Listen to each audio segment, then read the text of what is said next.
A gente tem, Potter, eu vou começar fazendo uma explicação sobre ritos em processo, tá? Cada órgão cumpre uma tarefa, que nem no time de futebol. O zagueiro defende, o cara que tá no meio campo vai avançar, tem o volante que vai proteger, mas tem o cara que vai avançar e vai fazer a jogada, tem o cara que vai fazer o gol, o goleiro tá ali para não deixar a bola. Cada um tem uma competência, vamos dizer assim, tá? A polícia investiga, o Ministério Público denuncia, a Justiça julga, absolve ou condena. Lá na Vaza Jato, na Lava Jato, quando se expôs as mensagens, a troca de mensagens, o grande problema é o juiz combinava com o Ministério Público. O Moro combinava com o Dallagnol. Não pode, porque o juiz, ele tem que ser o cara isento. O juiz, ele tem que... Eu sei que isenção é um conceito e tal, né? Mas o juiz, ele vai pegar os elementos, porque senão tu parte do pressuposto que tu não vai conseguir te defender, porque o juiz já tá com a opinião dele formada. O juiz tem que considerar os elementos, o juiz tem que analisar. Eu tô falando do modo genérico e vou chegar no caso específico, tá? Desculpa, só para corroborar o que tu tá dizendo, Kelly, na nossa Constituição mesmo fica muito claro, né? Que o dever de produção da prova é do órgão que acusa. Isso. Então, o judiciário, ele precisa manter uma posição de inércia, ele precisa aguardar que as provas cheguem, né? No momento em que o judiciário participa da produção de provas, tu tem uma quebra do princípio do sistema acusatório, que é uma questão sagrada na nossa Constituição. O judiciário não participa da produção de prova. Isso. Cada um tem o seu papel. Deixa de ser isento no julgamento. Comecei a entender. Eu vou dar um exemplo, tá? Agora que a gente tá com um caso horroroso dessa menina que a gente falou ontem, né? A polícia, o que a polícia está fazendo? Colhendo depoimentos. A polícia está pegando provas. O Ministério Público a polícia vai indiciar, o Ministério Público vai acusar, vai dizer, tô denunciando essa aqui. Ou vou pegar outro caso bem repercussão, Nego Di. Polícia e Ministério Público investigam. O juiz vai julgar depois, vai olhar tudo, como o PG diz, e vai dizer. Isso aí já temos uma gravidade, tá? Quando o juiz faz tudo num processo, tá errado. E aí tem um problema aqui também, que é desde instaurado esse inquérito que a gente chamou informalmente de um inquérito do fim do mundo, que o Supremo instaura de ofício. Quer dizer, o próprio Supremo que instaura. Não é assim o processo legal, né, gente? A Procuradoria tem que pedir, o Supremo tem que acatar ou não.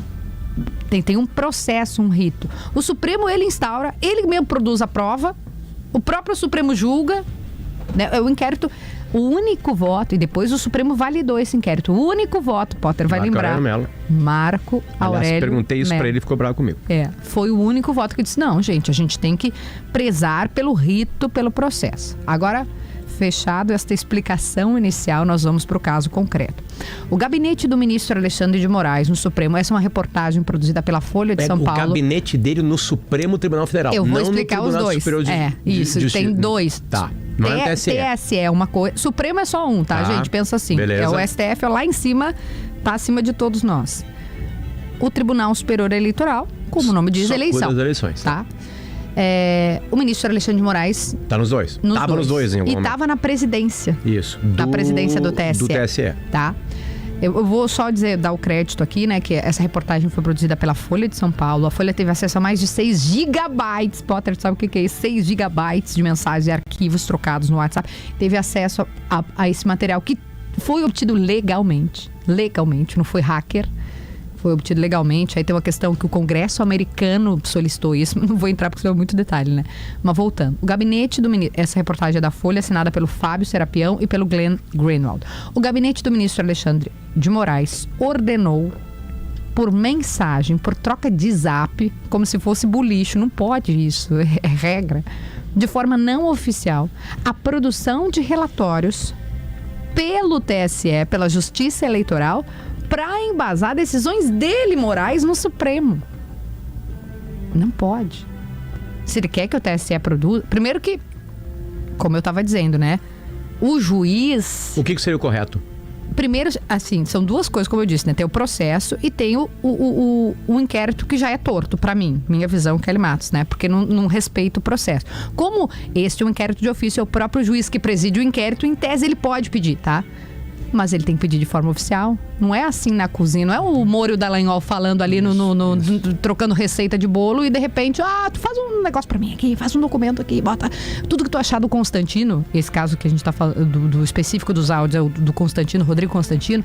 Ele queria robustecer, acho que eu inventei o verbo, mas ele queria tornar mais robusto o material que ele estava preparando no Supremo, e ele sabe, porque ele está no TSE, que no TSE tem um órgão, um grupo específico que trabalha com fake news. Ele pede, vai lá pro subordinado dele, vai lá, pede pro cara do TSE achar tudo que ele consegue, e aí eu vou botar aqui, como se eu tivesse achado.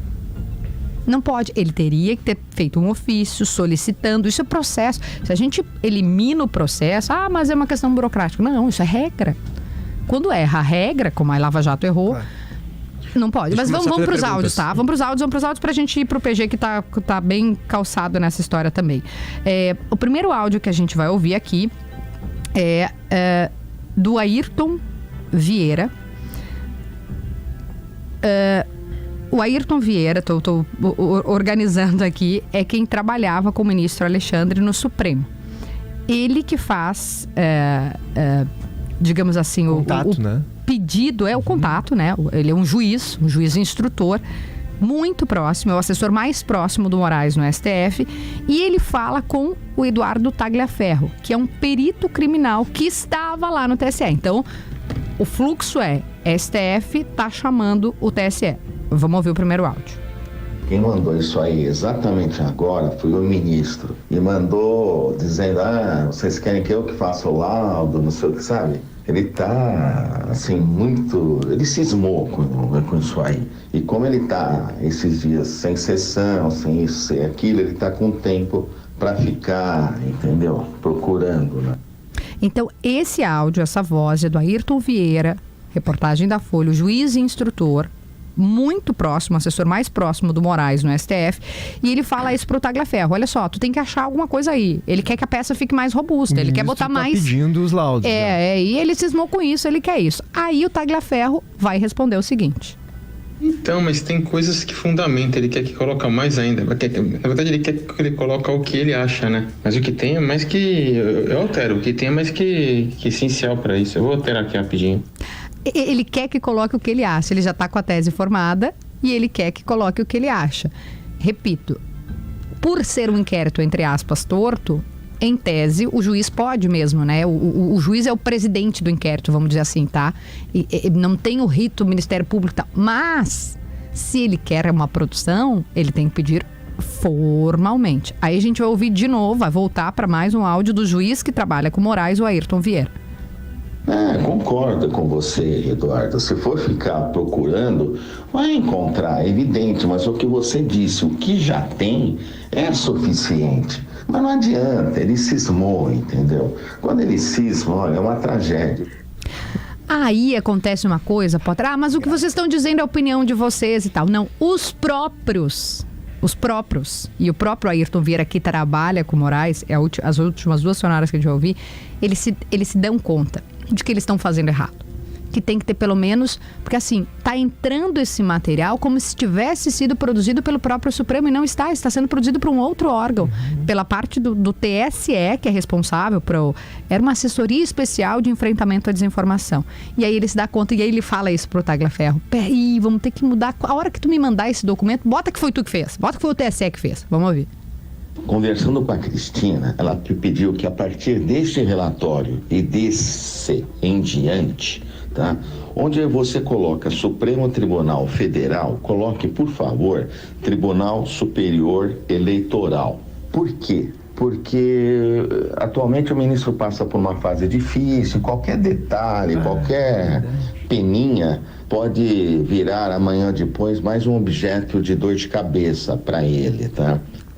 E o último áudio também é do Ayrton. Embora saibamos que entre nós as coisas são muito mais fáceis, né? Justamente porque temos um mínimo múltiplo comum na pessoa do ministro, mas eu não tenho como formalmente, se alguém for questionar, vai ficar uma coisa muito descarada, digamos assim, né? Falar, mas como? O juiz instrutor lá do Supremo manda para alguém lotado no TSE, e se alguém sem mais nem menos obedece, manda um relatório, entendeu? Ficaria chato. Eu vou repetir esse áudio, porque esse áudio explica exatamente qual é o problema. Ele está dizendo, eu não posso fazer isso por causa disso. Repete para mim, por favor, Poli. Embora saibamos que entre nós as coisas são muito mais fáceis, né? Justamente porque temos um mínimo múltiplo comum na pessoa do ministro, mas eu não tenho como formalmente, se alguém for questionar, vai ficar uma coisa muito descarada, digamos assim, né? Falar, mas como? O juiz instrutor lá do Supremo manda para alguém lotado no TSE, e se alguém sem mais nem menos obedece, manda um relatório, entendeu? Ficaria chato. Ficaria chato e ficaria irregular, né? Ficaria ilegal, mais do que irregular. Ilegal, porque você tem que fazer isso dentro da linha, das 4 linhas, né? Do que está descrito, como diz o PG na Constituição. É verdade o que ele disse, que é o mínimo múltiplo comum. Claro, porque é o Alexandre pedindo para o Alexandre. É a equipe dele, né? Ele tá tipo assim, o cara que é... O Fernando Diniz, que era treinador da seleção do Fluminense, tá? Ele era os dois. Só que não funciona assim legalmente. Se a gente quer que a regra seja cumprida, para o processo legal, para que todo mundo tenha direito à ampla defesa, isso aí reforça aquela teoria, né, PG, trazida pelos condenados, pelos acusados, de que era um ministro, e eu estou colocando aqui muita aspa e teoria e leitura, de que era um ministro parcial. Comprometido, claro. Comprometido, claro. Enfim, tudo isso para dizer também que o ministro e o gabinete dele responderam, né, a reportagem da Folha, dizendo que não vem ilegalidade, que tem legalidade, enfim, responderam nesse aspecto. O que não é verdade. É assim, claro que a lei, tudo cabe interpretação. Na minha interpretação... A resposta deles é a mesma do Deltan Dallagnol e do Sérgio Moro. A do Deltan e do Moro é diferente, porque eles dizem que as provas foram obtidas de forma ilegal, que foi o hacker. Eles não falam sobre o conteúdo, tá? Entendi. Eles não dizem assim, eu combinei mesmo. Eles dizem que a Vaza Jato é ilegal. Isso. Que foi pelo hacker e tal. Entendi. E nesse caso não foram só que o obtidas hacker nos mostrou a ilegalidade das conversas, né? Enfim. Mas enfim, PG... Se agarram na teoria para escapar do que realmente aconteceu. Não ir pro conteúdo. Que é mais ou menos a resposta deles. O que me interessou, que a partir dessa brilhante explanação aí da Kelly, que eu acho que bota a bola ao centro e nos traduz, né, de maneira muito clara o que está ocorrendo, eu fui buscar, Kelly, com alguns juristas que eu conheço, enfim, quais são as consequências que isso pode, né, gerar a partir de agora. Os juristas que eu ouvi, todos eles são unânimes em dizer que é muito grave. É muito grave porque fica evidente a intenção do ministro de produzir provas contra alguém que ele próprio vai julgar, né? Isso é um... Não, isso é uma ditadura. Isso... Vamos começar a usar umas palavras mais certeiras, né? É um absurdo. Isso é um absurdo. Vai completamente contra um princípio sagrado da nossa Constituição, que é justamente esse princípio do sistema acusatório, né? Quem produz prova não pode julgar. Tá. Então é muito sério. Quais são as consequências? O que pode vir daqui para frente? 2 coisas em especial. Primeiro, cria-se um ambiente... Talvez pela primeira vez, a gente nunca teve um impeachment de ministro do Supremo no Brasil, isso nunca ocorreu. Pela primeira vez, pode-se aparecer uma situação que torne isso viável, de fato, né? O pedido de um ministro do Supremo ser impeachado, porque nós temos uma situação no Senado, né, Kelly, em que a maioria do Senado é de direita, então tem um ambiente político aí que pode... É no Senado que isso acontece? É no Senado. É no Senado. O Senado é que caça um ministro se eventualmente ele sofreu um processo de impeachment. Não é o Congresso inteiro. O Senado. É o Senado. Sim, até porque a Sabatina também né? Também era. Então, se essas conversas revelarem, né, e parecem estar revelando, e não vamos esquecer que essa é a primeira reportagem, né? Vocês lembram que no caso da Vaza Jato, o Glenn Greenwald vai publicando reportagens que começam mais leves. E daqui a pouco tem o próprio Sérgio Moro conversando com os procuradores, né? Então a gente não sabe o que vem daqui por diante. Diz isso na matéria que tem mais coisa. Que tem mais coisa. A Folha diz isso, né? Então, uma das questões é essa, né? Pode-se estar construindo uma viabilidade de um impeachment de ministro do Supremo que nunca houve no Brasil. Segunda questão, se essas conversas deixam claras, né, que o ministro Alexandre de Moraes produzia provas ilicitamente, pode mudar também os rumos dos inquéritos instaurados, né? esses inquéritos tanto para investigar as fake news quanto para investigar a tentativa de golpe no dia 8 de janeiro, que foi precisamente o que ocorreu na Lava Jato, né? Exato, as condenações foram caindo. Bom, o Lula, né? Exatamente. O Lula tá eleito. Depois que veio a Vaza Jato, todos os rumos mudaram. Por quê? Porque ficou claro na interpretação, inclusive do Supremo Tribunal Federal, que o juiz do caso, que era Sérgio Moro, era comprometido.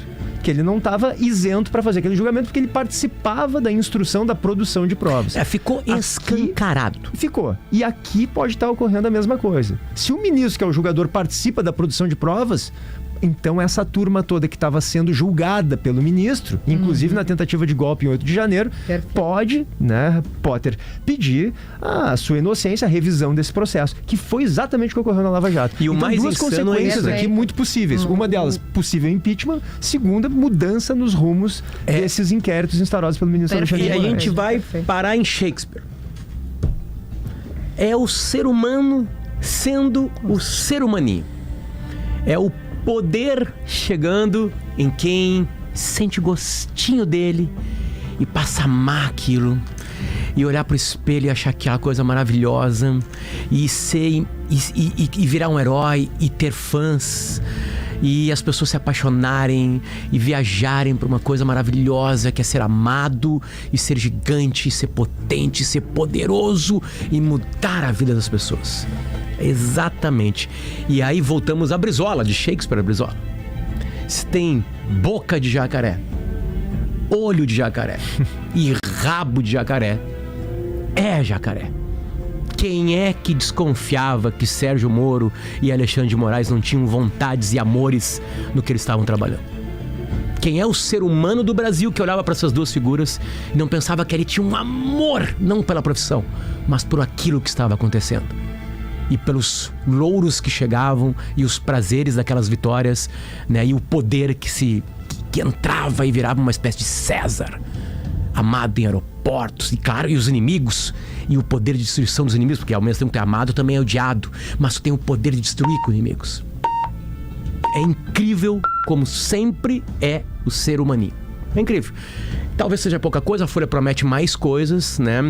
Não sei se alguns outros meios de imprensa entram, porque às vezes entram vários, né? Tem algumas coisas que talvez a gente não saiba, né? Mas é muito triste, porque a podridão que a Lava Jato mostrou é real. É real.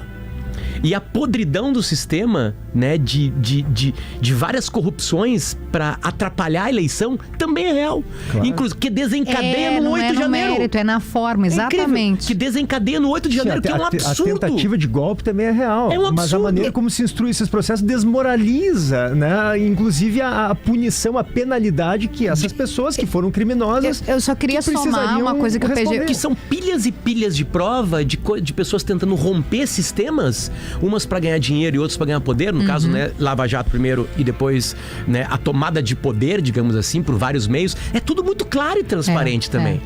Né? Também tem boca... dizer que a Lava Jato errou não quer dizer que não teve corrupção. E dizer que o Supremo, Alexandre de Moraes, errou não quer dizer que não teve tentativa de golpe, tá? A gente tá falando isso. Eu só queria acrescentar, o PG foi muito feliz em dar os dois caminhos, e eu queria acrescentar uma coisa. No caso do caminho do Senado, a questão é política. O Rodrigo Pacheco vai levar pra frente ou não, né? O Rodrigo Pacheco até então segurava os pedidos de impeachment, agora vai ser pressionado. E o outro ponto é, quem julga o Supremo?